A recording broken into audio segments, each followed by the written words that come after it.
Reporter exclusive. RJD വീണ്ടും പിളരുകയാണ്. UDF-ലേക്ക് പോകാൻ ഒരു വിഭാഗം തീരുമാനിച്ചിരിക്കുന്നു.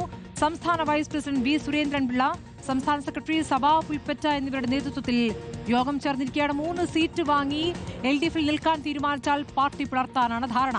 വിമത യോഗത്തിന്റെ ദൃശ്യങ്ങൾ റിപ്പോർട്ടറിന് ലഭിച്ചിരിക്കുന്നു. റാഹിസ് റഷീദ് വിവരങ്ങളുമായി. റാഹിസ്, ഇപ്പോൾ RJD പിളരുകയാണോ? എന്താണ് അറിയാനാകുന്നത്? സ്മൃതി, വീണ്ടും ഒരു പിളർപ്പിലേക്ക് സംസ്ഥാനത്തെ RJD പോവുകയാണ് എന്ന് വേണം മനസ്സിലാക്കാൻ. ഇന്നലെ തിരുവനന്തപുരത്ത് RJDയുടെ സംസ്ഥാന വൈസ് പ്രസിഡന്റ് V. സുരേന്ദ്രൻപിള്ളയുടെയും സംസ്ഥാന സെക്രട്ടറി സബാഹ് പുൽപ്പറ്റയുടെയും നേതൃത്വത്തിൽ ഒരു വിഭാഗം നേതാക്കൾ യോഗം ചേർന്നു. അതിൽ കിഷൻ ചന്ദിനെ പോലുള്ള മുൻ സംസ്ഥാന ഭാരവാഹികളുണ്ട്. തിരുവനന്തപുരം ജില്ലാ പ്രസിഡന്റ്, തൃശൂർ ജില്ലാ പ്രസിഡന്റ് അടക്കമുള്ള പ്രധാനപ്പെട്ട നേതാക്കളെല്ലാം യോഗത്തിൽ പങ്കെടുത്തു. അവരെടുത്തിരിക്കുന്ന തീരുമാനം 3 സീറ്റ് നൽകാമെന്ന LDF-ന്റെ വാഗ്ദാനം അനുസരിച്ച് അത് അംഗീകരിച്ച് LDF-ൽ തുടരാനാണ് RJD തീരുമാനിക്കുന്നതെങ്കിൽ പാർട്ടി പിളർത്താനുള്ള തീരുമാനമാണ് ഇന്നലെ ഉണ്ടായ യോഗത്തിൽ ഉണ്ടായിരിക്കുന്നത്. 7-ാം തീയതി സംസ്ഥാന സെക്രട്ടേറിയറ്റ് യോഗം കോഴിക്കോട് വെച്ച് MV ശ്രേയാംസ്കുമാർ വിളിച്ചു ചേർത്തിട്ടുണ്ട്. ആ യോഗത്തിൽ കൽപ്പറ്റ, വടകര, കൂത്തുപറമ്പ് ഈ 3 സീറ്റ് കഴിഞ്ഞ തവണ നൽകിയ ആ 3 സീറ്റ് മാത്രം നൽകാനാണ് തീരുമാനമെന്നത് അവിടെ യോഗത്തിൽ പങ്കെടുത്ത വർഗീസ് ജോർജും നീലലോഹിതദാസ് നാടാരും റിപ്പോർട്ട് ചെയ്യുമ്പോൾ അത് യോഗം അംഗീകരിക്കുകയാണെങ്കിൽ അവിടെ നിന്ന് ഇറങ്ങി വന്ന് UDF-നോട് സഹകരിക്കാനുള്ള തീരുമാനം കൂടി ആ യോഗത്തിൽ എടുത്തിരിക്കുന്നു. ഇതിനകം തന്നെ ചില UDF നേതാക്കളുമായി ഈ പറഞ്ഞ നേതാക്കൾ സംസാരിച്ചിട്ടുണ്ട് എന്ന് മനസ്സിലാക്കുന്നു.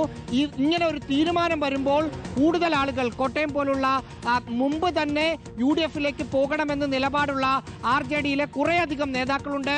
യുവജന സംഘടനയുടെ ഭാരവാഹികളുണ്ട്. അവരടക്കമുള്ളവർ ഒപ്പം നിൽക്കും എന്നാണ് ഇവർ പ്രതീക്ഷിക്കുന്നത്. പ്രാഥമികമായ ചർച്ചകൾ നടന്നു എന്ന് മനസ്സിലാക്കുന്നു. അതിന്റെ കൂടി അടിസ്ഥാനത്തിലാണ് ഇന്നലെ നിർണായകമായ യോഗം ചേർന്നത്. 7-ാം തീയതി അങ്ങനെയാണെങ്കിൽ RJD-യിൽ മറ്റൊരു പിളർപ്പ് കൂടി കാണേണ്ടി വരും. സ്മൃതി, ശരി, ഇതിനോട് മറുവിഭാഗത്തിന്റെ പ്രതികരണം നമുക്ക് ലഭിക്കുന്നുണ്ടോ? സുരേന്ദ്രൻപിള്ള നയിക്കുന്ന മറുവിഭാഗം എന്ന രൂപത്തിലേക്കാണോ പോകുന്നത്? അങ്ങനെയെങ്കിൽ UDF-ലേക്ക് പോകാനുള്ള ചർച്ചകൾ നടന്നു കഴിഞ്ഞു എന്ന് കൂടി വേണ്ടേ മനസ്സിലാക്കാൻ? അങ്ങനെയെങ്കിൽ എന്തൊക്കെ ഓഫർ കിട്ടിയിരിക്കുന്നു എന്നുള്ളതാണ് അറിയാനാകുന്നത്. UDF-ലെ പ്രധാനപ്പെട്ട നേതാക്കളുമായി പ്രാഥമികമായ ചർച്ചകൾ സബാഹ് പുൽപ്പറ്റയുടെയും V. സുരേന്ദ്രൻപിള്ളയുടെയും നേതൃത്വത്തിൽ നടന്നിട്ടുണ്ട് എന്ന് മനസ്സിലാക്കുന്നു. അവർ ചില ഉറപ്പുകൾ കൊടുത്തതിന്റെ അടിസ്ഥാനത്തിലാണ് നേതൃതലത്തിലുള്ള പ്രധാനപ്പെട്ട ആളുകൾ മാത്രം ഇന്നലെ തിരുവനന്തപുരത്ത് യോഗം ചേർന്നത്.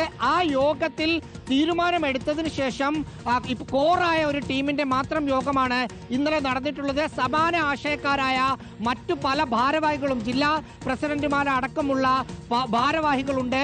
ഇതിൽ സബാഹ് പുൽപ്പറ്റ ഒക്കെ V. സുരേന്ദ്രൻപിള്ള RJD-യിൽ പിന്നീട് ഭാഗമായ ആളുകളാണെങ്കിലും സബാഹ് പുൽപ്പറ്റയെ പോലുള്ള പ്രധാനപ്പെട്ട ആളുകൾ എല്ലാ കാലത്തും RJD-യുടെ വിദ്യാർത്ഥി യുവജന സംഘടനകളുടെ നേതൃപദവിയിലേക്ക് വന്ന ആളുകളാണ്. ഏറ്റവും പ്രധാനപ്പെട്ട നേതാക്കൾ മാത്രം ഇന്നലെ യോഗം ചേർന്ന് ഏതൊക്കെ തരത്തിലുള്ള തുടർ നീക്കം എന്നാണ് തീരുമാനിച്ചത്. 7-ാം തീയതി RJD വീണ്ടും പിളരുന്നു എന്നുള്ളതിന്റെ വിവരങ്ങളാണ് റഹീസ് റഷീദ് റിപ്പോർട്ട് ചെയ്യുന്നത്.